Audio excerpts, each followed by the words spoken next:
Hello what's up guys. तो कैसे आप सभी लोग? हालत तो मेरी ख़राब है, अपना सुना दो। क्योंकि आज यार बहुत दुख हो रहा है, क्योंकि परवन का टीआरपी बहुत कम होता जा रहा है धीरे धीरे से। क्योंकि भाई देखते नहीं है कोई, परवन को देखता ही नहीं टीवी पे भाई। पेटिशन घंटा कोई नहीं उखाड़ सकता अगर परवन को टीआरपी नहीं मिलेगी। पेटिशन ट्विटर घंटा कुछ नहीं उखाड़ सकते ट्वीट्स। सो प्लीज़ परवन को देखो यार टीवी पे, यही रिक्वेस्ट है, हाथ जोड़ के रिक्वेस्ट है। परवन को टीवी पे देखो bro. Without wasting any time, let's roll to the intro.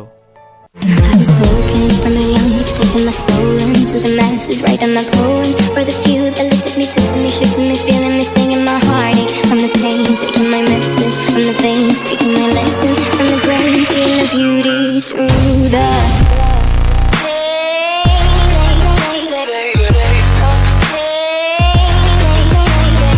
तो जैसे कि हमने पिछली वीडियो में देखा कि सभी सिटीजन्स को, मित्सुओ के दोस्तों को, उसके पेरेंट्स को, उसके टीचर को, सभी को पता चल गया था कि मित्सुओ ही परमैन है। वह सभी खुद पे बहुत शर्मिंदा होते हैं कि वो उन्होंने मित्सुओ के साथ कितना बुरा बिहेव किया अब तक, कितना उसे डांटा, उसे टॉर्चर किया। उसके पेरेंट ने उसे उसी से कंपेयर किया जो वो है, उन्होंने उसे परमैन से कंपेयर किया। उन्हें ये नहीं पता कि परमैन ही मित्सुओ है। कपाओ भी बहुत ही ज़्यादा शर्मिंदा था कि उसने मित्सुओ को इतना तंग किया। तो हम देखते हैं कि मित्सुओ की जो असली पावर थी वो अनलॉक हो चुकी थी, क्योंकि जो इविल बर्डमैन था उसने एक रे छोड़ी थी पाको को ख़त्म करने के लिए। पर परमैन ने अपनी पावर को सही टाइम पे अनलॉक किया। फिर हम देखते हैं कि जो मित्सुओ है वो ज़मीन पर उतरता है, अपना एक कदम आगे बढ़ाता है कि वो डायरेक्ट इविल बर्डमैन के पीछे जाके खड़ा हो जाता है। उससे कहता है, खेल खत्म बर्डमैन, तुम्हारा बचना अब नामुमकिन है। वो उसके एक जोरदार पंच मारता है। वो इविल बर्डमैन 2-3 बिल्डिंगों को तोड़ता हुआ जाता है और वहीं जाके बहुत ज़्यादा घायल हो जाता है। पर मित्सुओ मित्सुओ अपनी पावर को कंट्रोल नहीं कर रहा था, उसकी पावर से उसके शरीर को कंट्रोल कर रही थी। सिचुएशन ऐसा हो गया था। फिर मित्सुओ सोचता है कि ये मेरे साथ क्या हो रहा है। पहले तो मैं बिना खेप के उड़ रहा था, अब मैं टेलीपोर्ट हो रहा हूँ बिना किसी बर्डमैन की मदद के। ये मेरे साथ क्या हो रहा है? ये मैं किसी को बोल क्यों नहीं पा रहा? मैं पैरालाइज हो चुका हूँ। क्या हो रहा है मेरे साथ? फिर हम देखते हैं कि जो मित्सुओ का बॉडी रहता है वो इविल बर्डमैन को बहुत ही बुरी तरीके से पीट रहा रहता है। उस इविल बर्डमैन को बहुत बुरी तरीके से मारता है। उसको एक पंच मारता है, वो डायरेक्ट अपनी शिप से जाके टकराता है।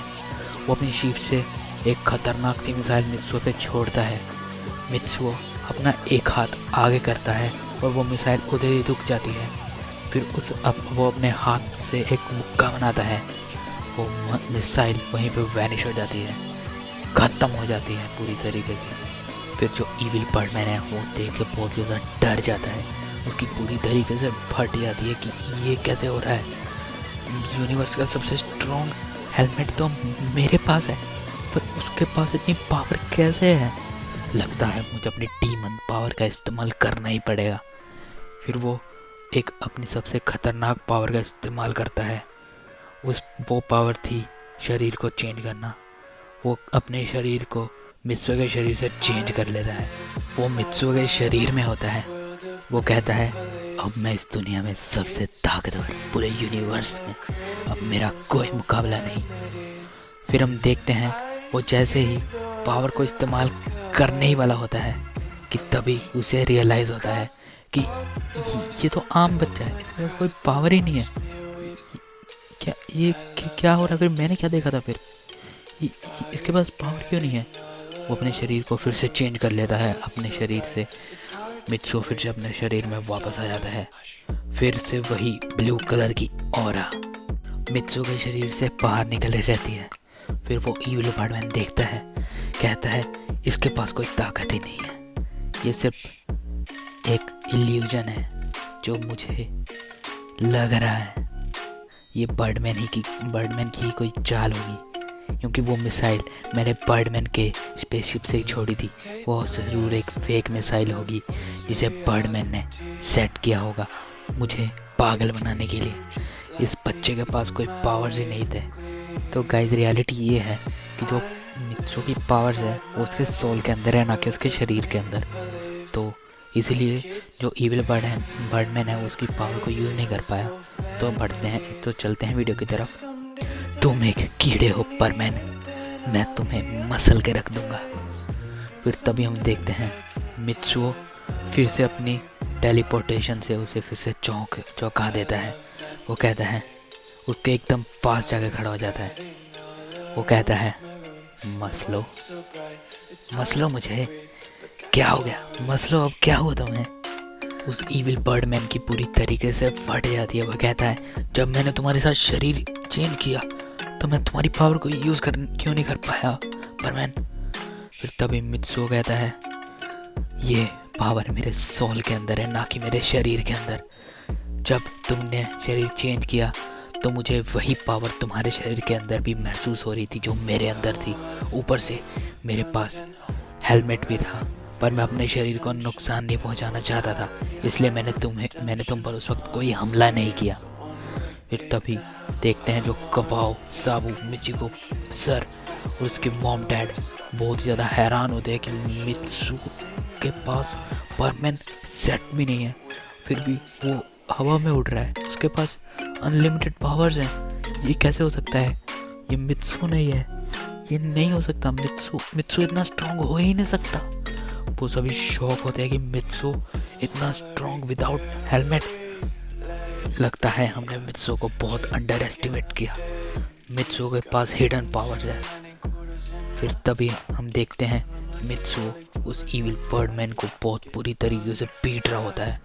जैसे ही मित्सु अपना सबसे स्ट्रॉन्ग पंच इविल बर्डमैन के मारने जा ही रहा होता है, तभी वो ज़मीन के ऊपर गिर जाता है। वो तड़पने लग पड़ता है क्योंकि उसका शरीर इतना काबिल नहीं था कि वो इतनी खतरनाक पावर को संभाल सके। वो बहुत बुरी तरीके से तड़प रहा होता है। फिर वो इविल बर्डमैन कहता है, तुमने जितनी कोशिश करनी थी कर ली बर्डमैन, अब तुम्हें मरना होगा, लेकिन पहले तो उस पाको को मरना होगा। पाको का नाम सुनते ही मित्सु के अंदर फिर से जोश आ जाता है। वो कहता है, तुम कब से पाको पाको पाको कर रहे हो? दिए तुम्हें 10 सेकंड, मार के दिखाओ। 10 9 8 7 6। तभी वो इविल बर्डमैन उस हॉस्पिटल के ऊपर एक बहुत ही खतरनाक बीम छोड़ देता है। 3 2 1 टाइम्स अप। वो मित्सु वहाँ से टेलीपोर्ट होता है, फिर से बीम को रिफ्लेक्ट कर देता है अपने एक ही मुक्के की मदद से। वो बीम जाके बर्डमैन की स्पेसशिप से टकराती है। वो स्पेसशिप बहुत ही बुरी तरीके से फट जाती है। जो इविल बर्डमैन है बहुत दूर जाके गिरते हैं। वो कहते हैं, बर्डमैन मेरी टीम में शामिल हो जाओ, हम दोनों मिलकर पूरे यूनिवर्स को तबाह कर सकते हैं, उसके ऊपर राज कर सकते हैं। मैं तुम्हारे अंडर काम करूंगा, तुम बस मेरी तरफ हो जाओ। बर्डमैन कहता है, नहीं। फिर तभी हम देखते हैं इविल बर्डमैन को बहुत ज़्यादा गुस्सा आता है। वो कहता है, क्या बोला तूने? वो बर्डमैन के ऊपर एक खतरनाक सा ब्लेड छोड़ देते हैं। बर्डमैन के ब्लेड एकदम दिल पर जाके लगता है। बर्डमैन मर रहे होते हैं।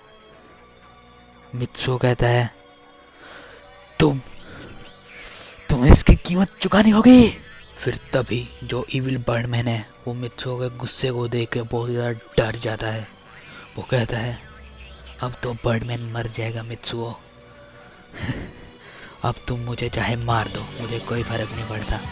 फिर तभी हम देखें मित्सुओ उस इविल बर्डमैन के एक पेट में पंच मारता है। उसका हाथ उसके शरीर से आर पार हो जाता है। वो इविल बर्डमैन वहीं पे ख़त्म हो जाता है, वैनिश हो जाता है। मित्सु के पास इतनी पावर थी कि उसने एक ही मुक्के से उसे वैनिश कर दिया, पूरी तरीके से मिटा दिया, उसका नामो निशान मिटा दिया। मित्सु बहुत ज़्यादा आराम से खड़ा था, पर वो अचानक से बहुत ही बुरी तरीके से गिरता है और चिल्लाना शुरू कर देता है, क्योंकि उसकी पावर इतनी थी कि उसका शरीर भी उसे सहन नहीं कर पा रहा था और दर्द से बहुत बुरी तरह चिल्ला रहा होता है। बर्डमैन उसके पास आते हैं, वो उसे एक गन से शूट करते हैं जिससे उसकी पावर पूरी तरीके से कंट्रोल में आ जाती है। फिर हम देखते हैं कि बर्डमैन अपने बर्ड प्लैनेट से अपने सिपाहियों को बुलाते हैं। वो कहते हैं जल्दी आओ, बहुत ही बड़ी मुसीबत आ चुकी है। वो वहाँ आते हैं। बर्डमैन उनसे कहते हैं जो सभी यहाँ पे हुआ है उस सब को ठीक कर दो और इन सब की याददाश्त मिटा दो। फिर हम देखते हैं कि जो सिपाही रहते हैं वो अपने काम पर लग जाते हैं। पहले वो सब सारी सिचुएशन को ठीक करने के लिए अपने स्पेसशिप्स की मदद लेते हैं, सभी को रीसेट करने के लिए, जो यहाँ पे मैसअप हुआ था सबको सही करने के लिए अपने स्पेसशिप्स की मदद लेते हैं। वो सही कर रहे होते हैं कि तभी जो हमारे बर्डमैन है वो पिंजरे को खोल देते हैं जिनमें सभी सिटीजन्स कैद थे। सभी भाग के मित्सुओ के पास आते हैं, उसके पेरेंट, उसके टीचर, उसके दोस्त मिचिको, पायान, वो भी सभी मित्सुओ के पास भाग के आते हैं। उससे कहते हैं मित्सुओ उठो, मित्सुओ तुम्हें क्या हो गया, मित्सुओ उठ जाओ, मित्सुओ हमें डर लग रहा है, मित्सुओ उठो ना। फिर तभी देखते हैं मित्सुओ धीरे धीरे से अपनी आंखें खोलते हैं, कहते हैं दोस्तों, बूबी, पायान, हम जीत गए। तभी पायान कहता है हाँ मित्सुओ, तुमने हमारी जान बचा ली। मित्सुओ कहता है पाको, मुझे पाको के पास ले चलो बूबी। फिर तभी हम देखते हैं वहाँ पर पाको को भी होश आ गया था। फिर पाको भी कहती है मित्सुओ मुझे मित्सुओ के पास जाना है, मुझे मित्सुओ के पास ले चलो। फिर तभी हम देखते हैं कि जो बूबी है वो मित्सुओ को लेके हॉस्पिटल पहुंच जाता है। मित्सुओ के पास इतनी भी पावर नहीं थी कि वो पाको के रूम तक भी जा सके। फिर वो बूबी से कहता है बूबी प्लीज़ मुझे पाको के पास ले चलो। फिर जो बूबी रहता है वो मित्सुओ को पाको के पास ले जाता है। बूबी उससे पूछ रहा होता है मित्सुओ तुम्हारे पास इतनी पावर कैसे आई, मैंने तुम्हें इतनी सीरियस जिंदगी में पहली बार देखा। मित्सुओ बूबी से कहता है बूबी मुझे खुद को नहीं पता ये क्या हो रहा था, बस मैंने पाको के बारे में सोचा और मेरा शरीर खुद ब खुद हिलने लग गया। फिर हम देखते हैं जो मित्सुओ रहता है वो पाको के पास पहुंच जाता है। वो पाको से पूछता है पाको तुम ठीक तो हो ना, मुझे माफ़ कर दो पाको, ये सब मेरे हेलमेट की वजह से हुआ, अगर वो हेलमेट मेरे पास ना होता तो ये सब होता ही ना कभी। फिर पाको कहती है मित्सुओ इतना दुखी मत हो मित्सुओ, इसमें तुम्हारी कोई गलती नहीं है, अब मैं ठीक हूँ, मेरी चिंता मत करो। वो इविल बर्डमैन का क्या हुआ? फिर बूबी उसे सारी बातें बताता है कि कैसे मित्सुओ के पास इतनी पावर है, उसने इविल बर्डमैन को पूरी तरीके से वैनिश कर दिया। तभी पाको उसे छेड़ते हुए कहती है ओहो मेरा हीरो। तभी बर्डमैन अपना मुंह घुमा लेता है। वो कहता है पाको मैं तुमसे नाराज़ हूँ, तुमने मुझे क्यों नहीं बताया कि तुम ही सुमिरे हो। फिर पाको को तभी रियलाइज़ होता है कि उसका मास्क नहीं है उसने पहना। वो कहती है क्या तुम्हें पता चल गया मैं सुमिरे हो? सुनो परमैन प्लीज़ मुझसे नाराज़ मत होना, ये सब मैंने सिर्फ इसीलिए छुपाया क्योंकि अगर तुम सभी को पता चल जाता कि मैं ही सुमिरे हूँ तो ये सब हमारी ड्यूटी के बीच में आता, क्योंकि तुम मुझे कोई खतरनाक काम करने ही नहीं देते, क्योंकि तुम्हें पता होता कि मैं सुमिरे हूँ, अगर मुझे कुछ हो गया तो पूरी पब्लिक हंगामा कर देगी, तुम मेरी अपने से ज़्यादा फिक्र करते, इससे मैं भी खतरे में आ सकती थी और तुम भी बहुत बड़े खतरे में आ सकते थे। और मैं ये नहीं चाहती थी कि मेरी वजह से तुम्हारी जान को खतरा हो, और मैं तुमसे अभी भी उतना ही प्यार करती हूँ परमैन। तभी मित्सुओ बहुत ही ज़्यादा खुश होता है और पाको से कहता है मैं जिन 2 लड़कियों को पसंद करता था वो असल में एक लड़की है। तभी बर्डमैन वहाँ जाते हैं। बर्डमैन उनसे कहते हैं बच्चों तुम ठीक तो हो ना? अच्छा पाको तुम्हें चोट लगी है, रुक मैं अभी उन्हें ठीक कर देता हूँ।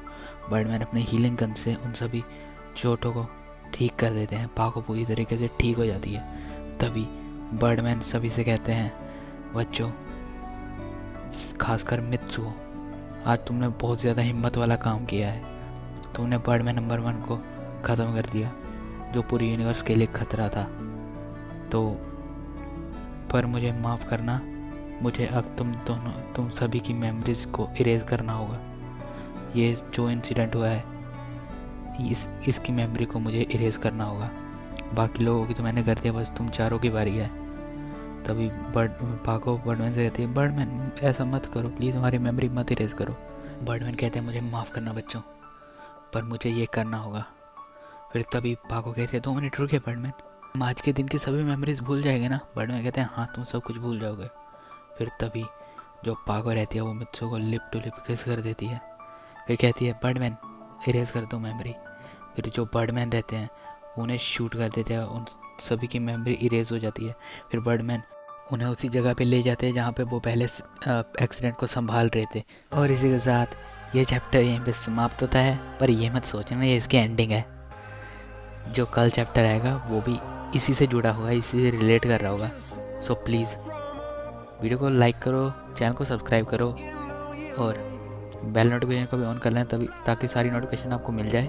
गुड बाय, सायोनारा, क्योंकि टाइम हो चुका है 11 बज चुके हैं। So bye bye. Life is a dream.